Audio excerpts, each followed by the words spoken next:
Hello guys, nandito na naman tayo. Siyempre, good evening rito at good morning dyan, no? Medyo kakauwi ko lang, ginabi ako, what the heck? Eto, may pag-uusapan tayo, no? Aba, eto palang dahilan. Kaya pala itong si Marco Tae, panay ang, anong tawag dito? Panay ang salag at depensa at pagtatanggol kay Quick Melt.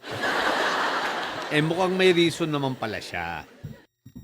May dahilan siya sa mga pagtatanggol niya kay Quick Melt dahil mukhang si Quick Melt, bukod sa maraming alam patungkol sa kanya, mukhang kasapakat pa rin niya, no?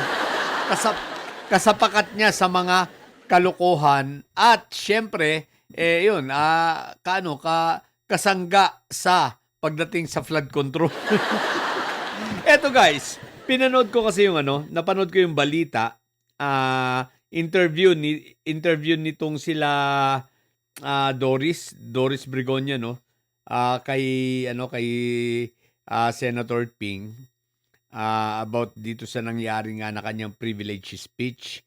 Now ganito guys. So sabi niya ni Senator Ping, mas mabuting nakapag-privilege speech na siya kasi at least magiging public na.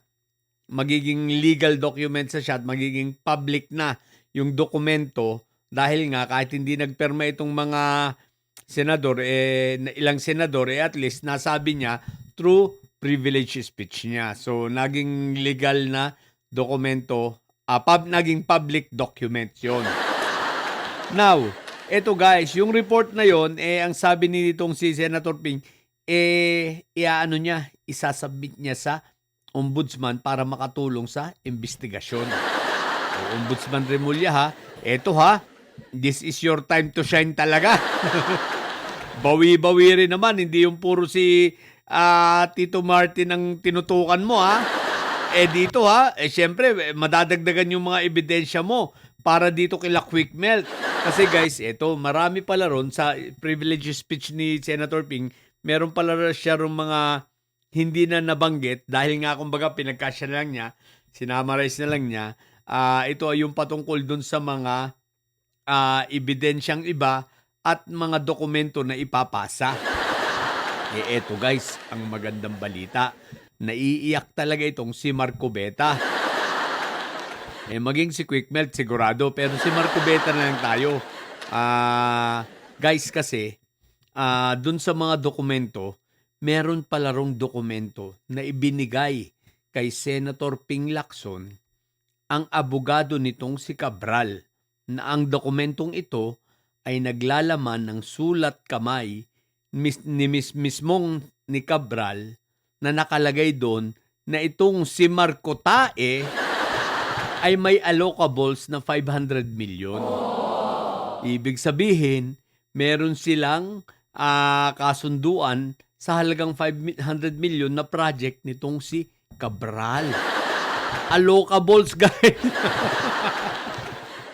Malamang, yung 500 million na ngayon, nakaalat na yun para kay Diskaya. So kaya pala itong si Marco Tae, alumpihit ang puwit, no? Atat na dahil talagang siguro isa yun sa gusto niyang gusto niyang itanong at syempre magbida-bida at magmalinis na naman. Pero ito, talagang makakarating sa NBI ang dokumentong ito. No, dokumento ng sulat kamay ni Cabral na ibinigay ng abogado mismo ni Cabral. What the heck? So exciting ito, Marco Tae. So may aabangan na naman tayo. Kaya lang ombudsman ha, paspas naman Galaw-galaw.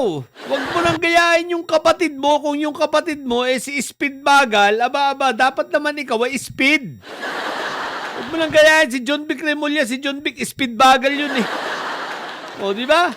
Tsaka tutulog-tulog yun. Aba, eto mag-aabang kami sa'yo. O ano yun mo naman? Bumawi-bawi ka naman, ombudsman Pag natanggap mo na mga dokumentong ito, dapat naman itong mga ito'y makakasuhan na talaga. Ang tagal na namin naghihintay mukhang hindi pa nakakasuhan. Si Quick Melt, si Joel Villanueva, si Jingay, what the heck. Wala pa sa sandigang bayan ng mga kaso ng mga to, ha? Medyo naiinip na kami kung ano ang resolution ng DOJ dun sa ibang kaso nila. What the heck? Anyway, so yun, kaya itong si Marco Tae natatain na. So, 500 million, allocables. Tapos nagmamalinis, nagyayabang, nakala mo kung sinong malinis. What the heck? O so yun lang mga titili, si Marco Tae ninyo, 500 million naman. Bistado na kayong mga hinayupa kayo. O ha? Sa mga bobong didilis at may saya dyan, ang tatay nyo ay preso, ang BP nyo ay bobo. Manatili kayo mga bobo at may saya dyan. Pagkat may saya, di lagi high blood. Bye!